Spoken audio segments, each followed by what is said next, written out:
बाबा या आईचं पाय ना तुम्ही, काय डोक्यात खुड घुसलं आईच्या, पाय ना आता कोणतं हिचं गुड घुसलं डोक्यात, आता कोणतं गुड घुसलं डोक्यात. नुसतं बाहेर नका तेच ते कठावून गेलं आले हो ना बाबा, तेच ते कटाळूनच गेलो आहे. पण आता काही दिवस करा ऍडजस्ट. काय झालं सांग बरं पुरी, आता काय झालं पहिले बाबा बसा तुम्ही, मग सांगतो मी तुम्हाला. मस्त मग आता मी बोल आता काय बोलायचं आहे तर. आता तिकडे तोंड करून उभी राहिली, काय झालं पा तुम्ही आईला समजावून सांगा.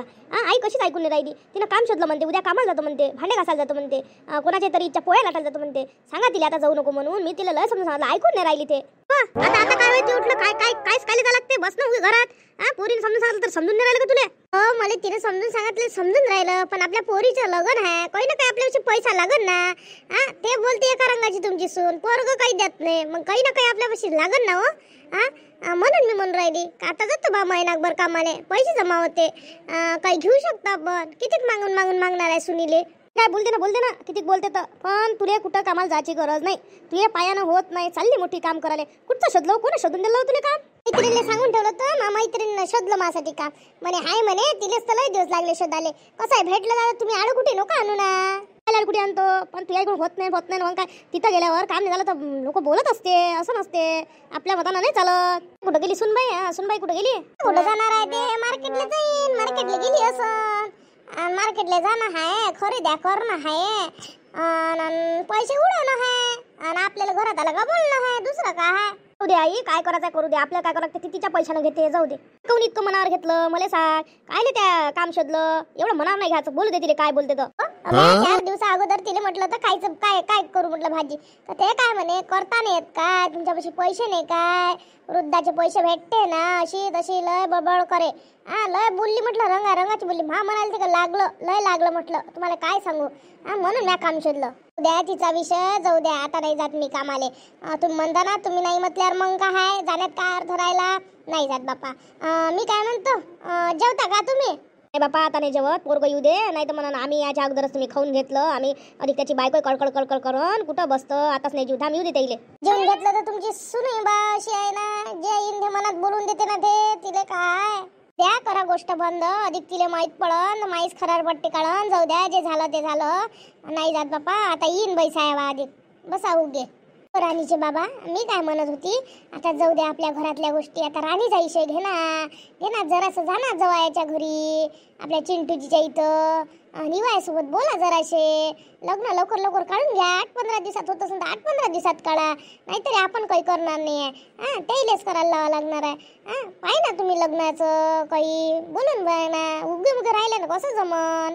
असं वाटलं मी गेलो असतो ना. मला असं वाटलं का बा आता ते आताच साडेबास साक्षगंध आताच कसा इशे घेऊन जा. पण आता तू म्हणून राहिली तर आता जाच लागन. आज रात्री जातो त्याच्या घरी, काय आहे तर बोलून घेतो. आणि आता त्याला बोला लागन सप्पा आम्ही लग्न करू शकत नाही. पण असं आहे आपल्याकडून लग्न नाही करू शकत आपण, काही नाही. आणि त्याला कोणत्या तोंडानं म्हणून मला विचार पडला. नाही म्हणाच लागते, कसं म्हटलं नाही तर जमत नसते. जरी आपल्याकडून होत नाही पण आपल्या पोरीची इच्छा म्हणून त्याला सांगायचं ना. तुमच्या पोराची इच्छा असं नसं म्हणायचं. तुम्ही पहिले आपल्या बैली आपण जवायासोबत बोलायला लावू, राणीले. त्याच्यानंतर आपण काय आहे तर दुपारी या पोरीले बोलायला लावू ना. चिंटू काय म्हणते म्हणून. तुम्ही टेन्शन घेऊ नका, मी फोन करून बोलली आहे. चिंटूजी म्हणे का आपलं लग्न धुमधाळ्यातच करायचं म्हणे, त्याईलेही म्हणे चांगलं लग्न करायचं आहे. मग आता तुम्ही फक्त विषय घेऊन जा बाबा, काय होते जा. हो बाई, एकट्यानं गेल्या होईन काय, एक माणूस न्यायला लागणार. अधिक दुपारी माणसाला सांगून ठेवायला लागणार चालजा म्हणून माझ्यासोबत. कसं एकट्याला मानत नसते. मनातला हुशार माणूस पाहिजे बोलणारा. आपल्यासारख्याला माणसाला कसं बोलता येत नाही. मी नाही बोलत पण त्या माणसाला बोलायला लागणार. असं बोला बा. सोनं गिनं सगळं बोलायला लागणार ना. आता तुमच्या मोठ्या सुनील जेवढं केलं तेवढं तुलाही सगळं भेटलं पाहिजे ना बाई. तुम्ही नका वायशी हो जा. एखादा माणूस नाही जा, मध्यस्थी माणूस न्याय लागत असते. म्हणजे तेव्हाच जमत असते. नाही तर आपण बोललो तर असं होते. पोरीचा बापाच म्हणे सोन्याचे पोतकर असं कर तसं कर. असं होईल ना ते. बरोबर आहे तुमचं. मध्यस्थी घेऊन जा माणूस.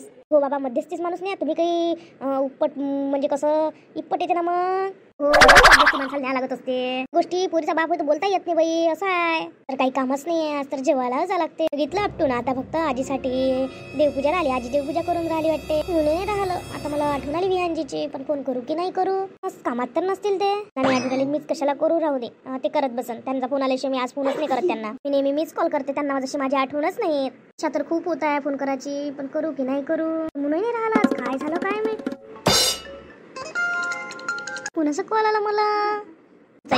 विहानजीचा तर येतच नाही. आता आला असेल तर मग काका चाला असेल. विहानजीची आठवण काढली आणि विहानजीने कॉल केला. उचलते बाई, उचलले. खूपच आनंद झाला. बोला. काय म्हणता? रश्मी, झालं का ग जेवण तुझं? काय बा, आमचं कशाला जेवण झालं? आज जेवण झालं ते म्हणून जेवण नाही झालं, नाहीतर आतापर्यंत जेवण झालं असतं माझं. आता कसं पंक्ता खूप राहते, त्यांच्याकडचा मोठा कार्यक्रम आहे, तर खूप वेळ होतो जेवायला. बायांना तर 2:30 वाजतात. आता एवढे तर मला रोजच जेवायला जावं लागून राहिलं. पोटभर नाश्ता करून घ्यायचा. इतक्या वेळपर्यंत का मग उपाशी राहायचं का? थोडासा नाही करायचं नाश्ता, पोटभर खाऊन घ्यायचं. कसं इतक्या वेळपर्यंत उपाशी राहिल्याने त्रास होतो ना. हो, मी करून घेतलाय. मी करूनच घेत असतो आम्ही. आम्हाला माहित आहे उशीरच होतो म्हणून जेवायला जायला. आम्ही पहिलेच करून घेतोस. तुम्ही जेवले का? हो, मी जेवलो ना. अहो, तुम्हाला इतकेच माझी आठवणच नाही येत का? फोनच नाही करत तुम्ही. रश्मी, मी तुला विसरूनच गेलो. मी आता चांगलं विचारलं तर खरंच विसरून गेले ना तुम्ही. जाऊ दे, आता मी ठेवून देते मग कॉल. जा मग मला विसरून. रश्मी, मी मजाक करून राहिलो, शांत राहा. मला येते का आठवण, पण कामाच्या गडबडीत काही होतच नाही. कामापेक्षा का आम्ही महत्वाचं आहे का तुम्हाला? कामच महत्वाचं ना तुम्हाला. म्हणजे कोण? रश्मी का? ती नाही आहे ना मला माझ्यासाठी महत्वाची. नाही ना महत्वाची, मग ठेवा ना फोन. मग कशाला माझ्याशी बोलता? मजाक करून राहिलो. आता तूच तर घालून राहिली का काम महत्वाचं आहे. तुझं मूड नाही का बरोबर? माझं मूड चांगलं झालं, तुम्ही कॉल नाही करत, काही नाही. मग तू तरी करायचा मग मला फोन. असं वाटतंय की तुम्ही बिझी असाल म्हणून मी कॉल नाही करत. मी विचारू का, आईला गिला आम्ही साड्या दिल्या, त्या पसंत आल्या का? हो, सगळ्यांना आवडल्या. सगळेजण म्हणत होते खूपच छान आहे साड्या. आणि तुम्ही शिदुरी जिल्ली ना, त्याची तर सगळेच जण वाह वाह करत आहे. आणि तुझा जो फोटो होता ना, आईने म्हटलं मला टीव्हीवर लावून मागितला आणि सगळ्या बायांना दाखवायला लावला. म्हटलं टीव्हीवर लावून मागितलं तर जेव्हा बाया येते तेव्हा सर्वजण म्हणत होते की तुझी सून खूपच सुंदर आहे, पाहायला खूप छान आहे. असं म्हणत होते का? हो, म्हणा मी सुंदर. तर सर्वांनी तुझी कौतुक केलं गो. अहो, मी तुम्हाला गिफ्ट दिलेलं आवडलं का? तर काही विषयच नाही, काही सांगतच नाही आवडलं वगैरे. मलाच विचारावं लागतं तुम्हाला. बापरे रश्मी, तू दिलेलं गिफ्ट मला आवडणार नाही? तू काही दिलं तरी मला आवडतंच. तर विषयच नाही आहे का, तो आवडेलच. काही सांगा तुम्ही, काय काय चालू आहे तुमचं? काही नाही ग, आता माल भरणं सुरू होता. मग माल भरता भरता ते माझे लोक आहेत ते माल भरून राहिले. मी फक्त लक्ष ठेवून राहिलो, त्याच्यासोबत मी बोलून राहिलो. मला डिस्टर्ब तर नाही होत आहे? तुम्हाला डिस्टर्ब होत असेल तर ठेवून देऊ का कॉल? नाही, बोल ना. काम करता करता होते ना तुझ्यासोबत बोलणं. मी तुम्हाला कॉल करते तर तुम्ही तिकडून येता, थकले राहता. मला असं वाटते थकले आहे, तुम्ही झोपले राहता म्हणून की मी कॉल करत नाही. रात्री खूप थकलो राहतात, झोपच येते मला. काळजी घेत राहा. नुसतं कामाकडे नाही, काही खाण्यापिण्यावर लक्ष द्या. आता सध्या मी आहे नाही म्हणून, नाहीतर मी तुम्हाला छान छान करून खाऊ घातलं असतं. ठीक आहे, मग ठेवतो. तुम्ही काळजी घ्या. हो, बाय बाय. नमस्कार प्रेक्षकांनो, तुम्हाला जर आमचा व्हिडिओ आवडत असेल तर आमच्या चॅनलला लाईक आणि शेअर सबस्क्राईब करा. धन्यवाद. तर लाईक आणि शेअर सबस्क्राईब केलं तर आमचा आनंद आणि उत्साह खूप वाढतो आणि आम्ही याच्याविषयी खूप छान व्हिडिओ तुम्हाला देऊ शकतो. की लाईक, शेअर आणि सबस्क्राईब करा.